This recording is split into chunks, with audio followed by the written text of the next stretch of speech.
वो पैकर है जिस पैकर, ये वो पैकर है जिस पैकर, ये वो पैकर है जिस पैकर पे कुदरत नाज करती है, हाँ कुदरत नाज करती है। ये वो पैकर है जिस पैकर पे कुदरत नाज करती है, हाँ कुदरत नाज करती है। रसूलुल्लाह को पाकर, रसूलुल्लाह को पाकर, रसूलुल्लाह को पाकर नबूवत नाज करती है, नबूवत नाज करती है। रसूलुल्लाह को पाकर, रसूलुल्लाह को पाकर नबूवत नाज करती है, नबूवत नाज करती है। शहीदों को तो अक्सर नाज होता है शहादत पर, होता है शहादत पर। शहीदों को तो अक्सर नाज होता है शहादत पर, शहीदों को तो अक्सर नाज होता है शहादत पर। हुसैनी गुने अली तुझ पर, हुसैनी गुने अली तुझ पर, हुसैनी गुने अली तुझ पर, हुसैनी गुने अली तुझ पर शहादत नाज करती है, शहादत नाज करती है। हुसैनी गुने अली तुझ पर, हुसैनी गुने अली तुझ पर, हुसैनी गुने अली तुझ पर शहादत नाज करती है, शहादत नाज करती है। और मोहतरम आज़ाद जमाले यूसुफी पर एक जुलेखा नाज करती है, जुलेखा नाज करती है। जमाले यूसुफी पर एक जुलेखा नाज करती है, जमाले यूसुफी पर एक जुलेखा नाज करती है। मोहम्मद मुस्तफा पर हा, मोहम्मद मुस्तफा पर हा, मोहम्मद मुस्तफा पर सारी उम्मत नाज करती है, हाँ उम्मत नाज करती है। तो मोहतरम आज़ाद आज आक़ाए करीम नबी पाक सल्लल्लाहु अलैहि वसल्लम की मोहब्बत में जो है नबी के मिलाद में आए हुए हैं। आप मुझे बताइए आका के मिलाद से आप पैगाम क्या ले रहे हैं, आका के मिलाद से जो है आप मैसेज क्या ले रहे हैं, आका के मिलाद से जो है आप जहन क्या ले रहे हैं, आका के मिलाद से जो है आप थिंकिंग क्या ले रहे हैं, आका के मिलाद से जो है आप फीलिंग क्या ले रहे हैं, आका के मिलाद से जो है आप फायदा क्या उठा रहे हैं। मोहतरम आज़ाद आज पूरी दुनिया पे नजर डालो और दुनिया के मामलात को देखो तो आपको मालूम चलेगा मोहतरम आज़ाद अगर पूरे वर्ल्ड को देखने के बाद जो है, अगर पूरी दुनिया को देखने के बाद जो है सबसे ज्यादा जो है अगर अमन वाली जगह हमें नजर आती है, सबसे ज्यादा जो है अगर शांति वाली जगह जो है हमें नजर आती है, अगर सबसे ज्यादा जो है हमें खुशहाली वाली जगह नजर आती है तो मोहतरम आज़ाद एक का नाम है मक्का शरीफ और एक का नाम है मदीना शरीफ। यहाँ का मामला ये है कि जाने वाला वहाँ जाता है तो जाने के बाद जो है हिंदुस्तान वापस नहीं आना चाहता है, पाकिस्तान वापस नहीं आना चाहता है, चीन नेपाल भूटान मलेशिया अफ्रीका अफगानिस्तान वापस नहीं आना चाहता है। यानी सरजमीन मक्का शरीफ में जाने के बाद जो है मदीना शरीफ में जाने के बाद जो है वही मरना चाहता है और मरने के बाद जो है वही दफन होना चाहता है, क्योंकि वहाँ की बाकी अलग है, क्योंकि वहाँ की बाकी निराली है, क्योंकि मोहतरम आज़ाद वो वहाँ इसी चीजों को देखा करता है वो पूरी दुनिया के किसी कोने में नजर नहीं आता है। आपको बताओ मोहतरम आज़ाद एक इंसान वहाँ जाने के लिए जो है 3 या 4 लाख रुपए खर्च करता है, हज के मौके पे जाता है, हज करने के लिए जाता है और मोहतरम आज़ाद कुछ लोग उम्रा करने के लिए भी जाते हैं, 50 से 60 हजार खर्च करके जो है उन गलियों को देखने के लिए जाते हैं, उन दरो दीवार को देखने के लिए जाते हैं, उन दरो दीवार को देखने के लिए आते हैं और देखने के बाद जो है जब वहाँ से वापस होना चाहते हैं, जब वहाँ से वापस आना चाहते हैं तो दिल ये कह रहा है कि अब यहाँ से जाने का जी नहीं चाहता है, अब यहाँ से जाने का मन नहीं करता है, अब यहाँ से जाने का दिल नहीं चाहता है। वहाँ की दरो दीवार को चूमता है, वहाँ के गलियों को चूमता है, वहाँ के दरो दीवार को बोसा देता है और दिल में ख्याल करता है, मन में ये सवाल उसके पैदा होता है कहाँ जा रहा है, जिंदगी सरजमीन से तो आ गया है, अब मदीने के अंदर मौत आ जाए और मरने के बाद जो है जन्नतुल बकी में दफन होने का जो है मुझे मौका मिल जाए। हर इंसान की तमन्ना ये होती है, हर इंसान की आरज़ू ये होती है, इंसान को दर देखने के लिए जो है 50 से 60 हजार रुपए खर्च करके जाता जाता है,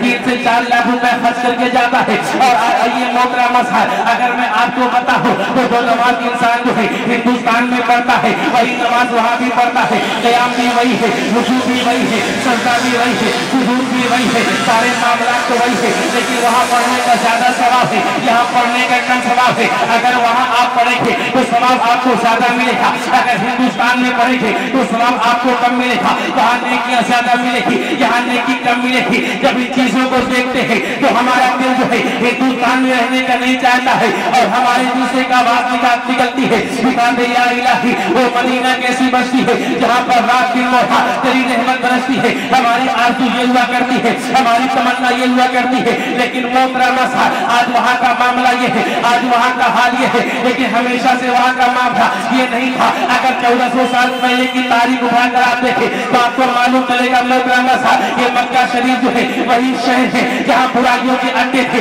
जहाँ शराब के अड्डे थे, जहाँ जुए के अड्डे थे, जहाँ बेहयाई हो रही थी, जहाँ बेशर्मी हो रही थी, जहाँ का मामला ये था, जहाँ का हाल ये था। अगर किसी के घर में जो है बच्ची पैदा हो जाती थी तो बच्ची को मारकर जो है जिंदा दफन कर दिया करते थे, बच्ची को जो है नहुसत कहा करते थे, बच्ची को जो है शैतान कहा करते थे। जहाँ का मामला ये था अगर किसी के शौहर के इंतकाल हो जाए, किसी के शौहर का इंतकाल हो जाए, किसी के पति का जो है इंतकाल हो जाए, किसी के हस्बैंड की डेथ हो जाए तो शौहर के मरने के बाद जो है, हस्बैंड के मरने के बाद जो है, पति के मरने के बाद जो है उसकी बेवा को दुनिया मनहूस कहा करती थी, उसकी बेवा को दुनिया जो है नहुसत कहा करती थी, उसे बेबंदगी दुनिया कहा करती थी।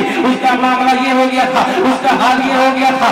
अगर कोई इंसान जो है अपने काम के लिए निकलता था, अगर किसी काम में जाया करता था, अगर जाने से पहले जो है उसके नजरों के साथ अगर कोई बेवा पर जाया करती थी। तो लंबा है लेकिन बस शॉर्टकट में बता दूं कि मोहतरम हज़रात 3 मुजाहिदीन को जब यहूदियों ने पकड़ा और यहूदी यानी ईसाई बादशाह ने कहा या तो ईसाई बनने के लिए तैयार हो जाओ या तो ये हमारे कौम के नौजवान ये हमारा मुस्तकबिल है, ये मुस्तकबिल है। माँ बाप ये तालीम बच्चों को देते। सोचो आज अगर जिम्मेदारी से बात कहूँ, अगर पूरी दुनिया में कोई परेशान है ना तो वो मुसलमान परेशान है, और मुसलमानों के अंदर अगर कोई सबसे ज़्यादा परेशान है और बुराइयों का शिकार है तो अहले सुन्नत वल जमात शिकार है। आज हमने हुआ का अड्डा बना दिया है। अरे जिस नबी की बारगाह में फरिश्तों के सरदार आए तो डायरेक्ट जगाए ने तलवे अपनी पेशानी को मले। आज उस नबी के जुलूस में हम हुड़दंगा करते हैं, तो आज उस नबी के जुलूस में उछल कूद करते हैं, चीखते हैं, चिल्लाते हैं, दौड़ते हैं कि लोग हमें देखें। अरे तुम्हें लोग देखे ना देखे, लेकिन वो मदीने का तार देख रहा है। अरे वो मदीने का तार इसने अपनी दुआ के इस्तेमाल अपनी औलाद को वापस लाने के लिए ना किया, बल्कि दुआ बचा के रखी कि जब कल मेरी उम्मत अपने गुनाहों में फंस जाएगी उसके बख्शिश के लिए जो है उस दुआ के इस्तेमाल करूंगा। आज उसके जुलूस में हुर्दन करते हैं, आज उसके जुलूस में उछल कूदते हैं, नाचते गाते हैं, लोगों को तकलीफ देते हैं।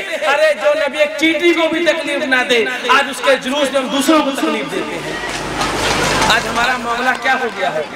तो आखिरी बात, जब तीनों भाइयों को पकड़ने के बाद ईसाई बादशाह ने कहा या तो ईसाई बन जाओ या तो आग में जलने के लिए तैयार हो जाओ, और खौलता हुआ तेल कड़ा में उबल रहा था। तीनों भाई ने कहा जान देना तो गवारा है, लेकिन दिल से ईमान देना गवारा नहीं है।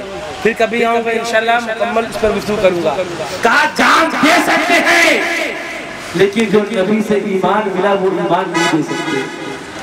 दोनों भाइयों को उठाया और दोनों भाइयों को उठाने के बाद तेल में डाल दिया। दोनों भाई छन्न मचे। तीसरा भाई नौजवान हट्टा कट्टा, तो वजीर ने देखा, उसे तरस आ गया। कहा बादशाह इसको मेरे हवाले कर दे, इसे ईसाई बनाना मेरा काम है। बादशाह ने कहा ठीक ले जा। अब वो वजीर उसे अपने घर ले गया और घर ले जाने के बाद कहा एक कमरे में बंद कर दिया। कमरे में बंद करने के बाद अपने बेटी से बोला, ए बेटी, एक नौजवान मुसलमान है, तेरा काम ये है उसके ईमान को छीनना है, उसके अकीदे को छीनना है, उसे ईसाई बनाना है। यहूदी की बेटी बोल पड़ती है, सुनो नौजवानों, चौराहों पे अपनी निगाहों को गंदी करने वाले, आज कॉलेजों के अंदर मटर गश्ती करने वाले और फैशन का नाम देखा इसकी जैसा बेहुदा लोग जो है अपने अंदर पालने वालों, देखो उस लड़की को कहा ये तो मेरे बाएं हाथ का कमाल है, अरे मुझे देखने के लिए दूल्हे बेचैन रहते हैं। तो नौजवान का हाल क्या होगा? कहा उस नौजवान को मैं अपने कंट्रोल में कर लूंगी। जैसे रात का अंधेरा के बाद को मुकम्मल तैयार किया, मुकम्मल तैयार करने के बाद जो है उस कमरे में दाखिल हुई जहाँ वो नौजवान बैठा हुआ है। जब कमरे में पहुंचती तो क्या देखती है? वो नौजवान जो है नमाज पढ़ रहा है, वो नौजवान जो है खुदा की इबादत कर रहा है। ये लड़की बैठ गई, इंतजार करने लगी, अब इसकी नमाज खत्म होगी, अब ये मुझे देखेगा, अब नमाज खत्म होगी, अब ये मुझे देखेगा, अब इसकी नजर मुझ पे पड़ेगी। वो लड़की इंतजार कर रही है, वो लड़की देख रही है, लेकिन वो नौजवान जो है नमाज पे नमाज पढ़ता जा रहा है, क़याम पे क़याम करता जा रहा है, सजदे पे सजदा करता जा रहा है, क़याम पे क़याम करता जा रहा है। अरे पूरी रात गुजर जाती है, उसकी नमाज खत्म ना होती है, यानी नमाज जब ना खत्म हुई, क्योंकि सफेदी नमूदार हुई, तो लड़की कमरे से बाहर आती है। रास्ते में बाप मिलता है और बाप बोल पड़ता है, देखो ये भी इनकी साजिश है, ईमान छीनने के लिए जो है इतना ये गिर जाते हैं, अपने बेटियों का भी इस्तेमाल करते हैं, अपने बेटियों का इस्तेमाल करते हैं, अपनी पत्नियों का इस्तेमाल करते हैं, अपने घर के औरतों का इस्तेमाल करते हैं। कहा बेटी क्या हुआ है? बेटी बोल पड़ती है, ये अब्बा सुनो सुनो, आज मुझे लग रहा था कि उसने कोई इबादत का दिन था, अरे रात भर वो नमाज पढ़ता रहा, उसने मुझे मुंह करना देखा, अब्बा मुझे एक दिन और दे दीजिए, उसकी एक दिन मुझे और दे दीजिए, अगर एक दिन मुझे आप और दे देंगे उसे अपने कब्जे में कर लोगे, उसे अपने कब्जे में कर लोगे, उसके ऊपर काबिज हो जाओगे। बाप ने कहा ठीक है। दूसरा दिन हुआ, वो बेटी जो है अपने आप को और तैयार करती है, अपना लिबास और खराब करती है, अपना मेकअप और ज्यादा करती है, करने के बाद जो है उस कमरे में पहुंचती है जहाँ वो नौजवान बैठा है। नौजवान को देखती है तो नौजवान जो है कुरान की तिलावत कर रहा है, लड़की वहीं बैठ जाती है। लड़की सोचती है अभी कुरान की तिलावत खत्म होगी, ये नौजवान मुझे देखेगा, ये नौजवान मुझे देखा। अरे लड़की सारी रात बैठी रही, बैठ कर इंतजार करती रही, इसकी तिलावत अब खत्म हो, अब ये मुझे देखे। लेकिन वो नौजवान खुदा की मोहब्बत में इतना डूब गया था, सारी रात जो है कुरान पढ़ता रहा, उसने नजर उठाकर जो है लड़की को न देखा, जब सूरज सफेदी नमूदार हुई वो लड़की खाली आता है। बाप ने पूछा बेटी क्या हुआ? अब्बा लगता है आप अब्बा लगता है आज भी जो है उसके कोई इबादत का दिन था, अरे वो रात भर कुरान पढ़ता रहा, एक दिन टाइम और दे दीजिए, उसके ईमान पे कब्जा कर लूंगी। अब तीसरा दिन हुआ, उसने अपना तौलिया ऐसा बना लिया कि जो एक नजर देख ले, एक नजर देखने के बाद उसका ईमान खतरे में आ जाए। इतना बेहुदा जो है अपना मिजाज बना था, अपना लिबास बना था, बनाने के बाद जो है वो नौजवान के कमरे में गई, देखा नौजवान बैठा है, खुदा की बारगाह में दुआ कर रहा है। ये लड़की बैठ कर इंतजार करती रही, लेकिन नौजवान ने ना देखा। जब नौजवान ने ना देखा, इसे गुस्सा आ गया। ये लड़की उठती है, उसे पकड़ती है, झिझोड़ती है और बोलती है, अरे तू कैसा मर्द है, मुझे एक नजर देखने के लिए बूढ़े परेशान रहते हैं, लेकिन तू कैसा मर्द है, मुझे देखना नहीं चाहता है, आखिर मुझे क्यों नहीं देखना चाहता है? नौजवान बोल पड़ता है, अरे मैं तुझे कैसे देखूं? अरे जिसने मदीने के ताजदार को देख लिया हो, जिसने नबी के अखलाक को सीख लिया हो, नबी के किरदार को सीख लिया हो, वो दुनिया को क्या देखेगा? लड़की बोल पड़ती है, क्या वो इतनी खूबसूरत है? वो लड़का बोलता हाँ, कहा मैं भी देखना चाहती हूँ, कहा मैं तो कहती हूँ कैसे दिखाऊंगा? तो लड़की बोल पड़ती है, अरे कैसे छुड़ाना मेरा काम है, नबी का जलवा दिखाना तेरा काम।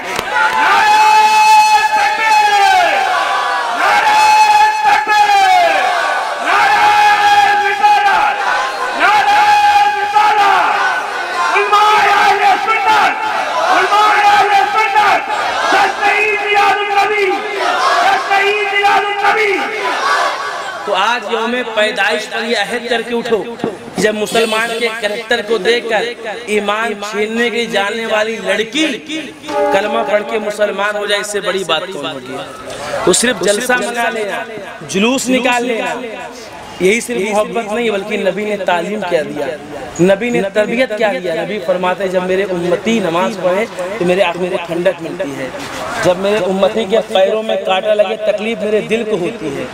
जरा सोचो, नबी फरमाते उम्मती के पैरों में कांटा लगे तकलीफ कलेजे को हो, तो जब नबी की उम्मतियों में सीरिया पे बम बरसाए गए होंगे, मुल्क शाम में बम बरसाए गए होंगे, जब ईरान मुसलमानों को मारा गया होगा, नबी के ऊपर क्या क्या।